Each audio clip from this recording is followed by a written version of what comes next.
Welcome back to Close Up on San Diego Business, where we're looking at homegrown businesses close up. I'm your host, Barry Waxler, and I'm here on financialnewsandtalk.com, AM 1450, with Andrea Kay and Urban Miars. Our guest today is Bridget Ayers. Bridget, you're with the WorkSpace in Carlsbad, right? Yes, I am. Okay. Well, tell me a little bit about your company. I find it interesting. I've seen other companies. You have a different twist on yours. Tell me a little bit about the WorkSpace. Well, we opened up the WorkSpace in June, and part of the reason we opened up this 3,800 square foot co-working, shared office, event space is really because I had a need. I own a digital marketing company, and I have for about 6 years, and I needed to be closer to the people that work for me. Most of my workforce are telecommuters. So I looked around to see what options were out there. I had been in executive spaces before. I'd been in a corporate office for 6 years before I started my company. And I really wanted something cool. I wanted something creative. And I love companies like Google and Twitter and Facebook and their work environments for their employees. I thought was awesome. So I looked around for it and I couldn't find it. So I said, all right, honey, I started this with my husband. I said, guess what? We're opening a co-working space. And well, tell me what's different about the WorkSpace versus the typical executive suite environment. Well, in an executive suite, just like a corporate office, you get your own office, you shut the door, and you do your work. And most home-based businesses, startups, entrepreneurs, those people who start in their garages or their home office or in their living room, they'll tell you, I can shut the door, I'm just fine. But it doesn't allow you to get out there and get creative, collaborate, network. And I love networking events, and I go to those. I'm very active in the chambers, but I'd like to work and network at the same time. I'll grab a cup of coffee, talk to you, say, how's work going, and then go back and do my business. So executive suites, I think, isolate you still. And in co-working, our open workspace, you go in and you work around other people. And we have couches and chairs and tables and different ways to work. Interesting. I was back in Pennsylvania, I think it was April, and I got a tour of a company that I thought was technologically ahead of its time. It was a company called SEI, and they're large, and they manage hundreds of billions of dollars for clients as a third-party money manager. And they had 1,800 employees in a little town called Oaks, Pennsylvania, in an open architecture facility. The open architecture meant the CEO all the way down to the newest employee was sitting in the same environment. I thought that was interesting. And what I get out of you is if I come to your facility, I'm going to be able to network more. It's more than just getting work done. How does that work? How do people really interact in your environment? You know, it's interesting because when you're at home and you're working on things, you kind of get caught up in the minutia of your work, right? So it's just, I got to answer phone calls, I've got to answer emails, I've got to, do the bookkeeping. I get caught up in the minutia. And really, to see business thrive, and we know that a lot of businesses fail in those first 2 years. And, there are a lot of reasons that businesses fail, but I think part of it is the support structure. In your first couple of years when you're starting out, maybe even in your first 5 years, you can't afford to have that support network around you. Right. You're not hiring people to help you, grow your business. When you're in a co-working environment, and right now we have people that are have marketing companies. We have a mobile doctor down there. We have a gentleman writing a book on branding. We have real estate. We have all sorts of people that are coming in there. And I really like that you're coming from a different style business, but you're able to talk about what you're doing right. and really kind of creative together. Are there any industries, you just mentioned such a diverse group of people, from doctors to authors. Is there any industry that wouldn't benefit from this? I can't think of any.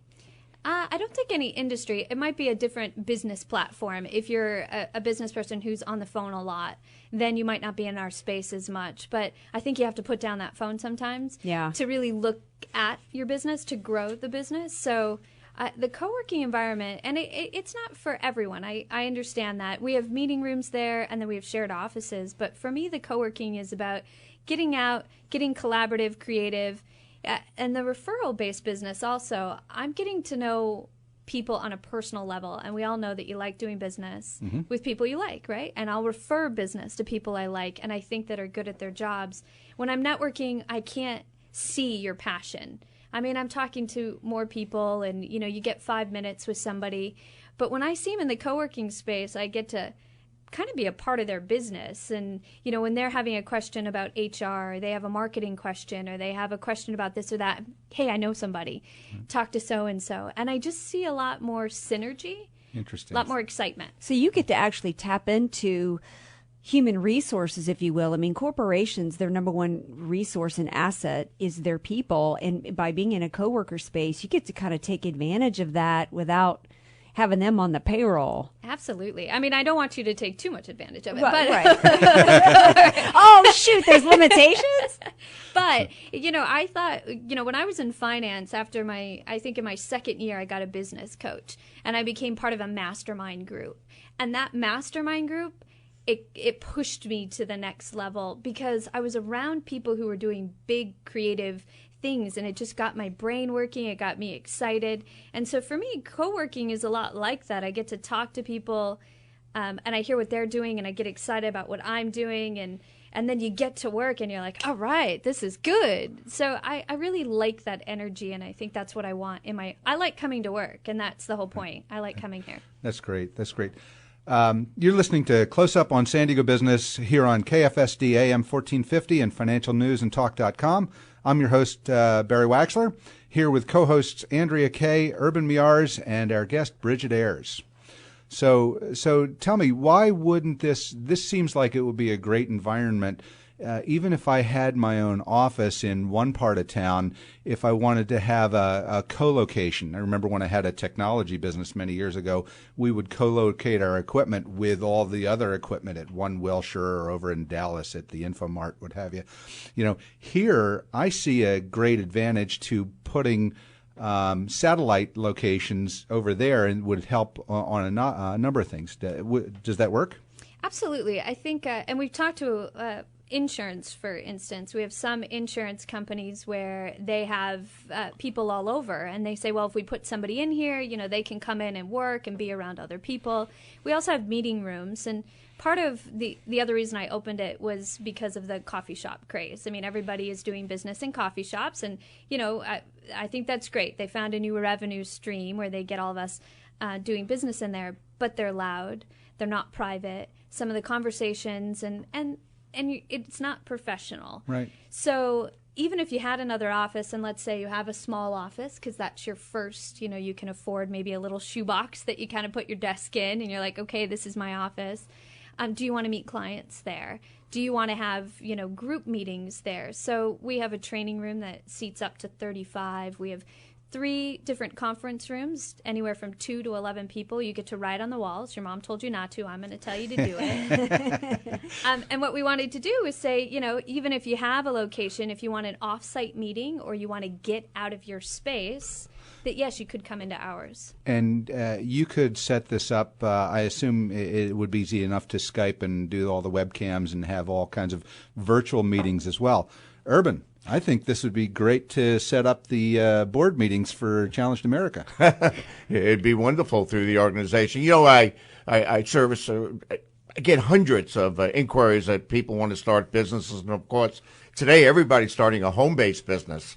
And I tell them, you know, in your planning, include going to a facility like this on a regular basis. I don't care if it's once a week or once every other week. It's not only good for you to get in that business environment and get out of the house with all the distractions. I know you block a time aside and you're going to do the business at home, but you got to get out. It's not only for meeting other people and networking, but it's for personal productivity. It helps your new day. I love starting the week out, getting dressed up, going to the office. Even if you work the rest of the week at home, you have this as part of your routine. It's critical. It's important for success of your business.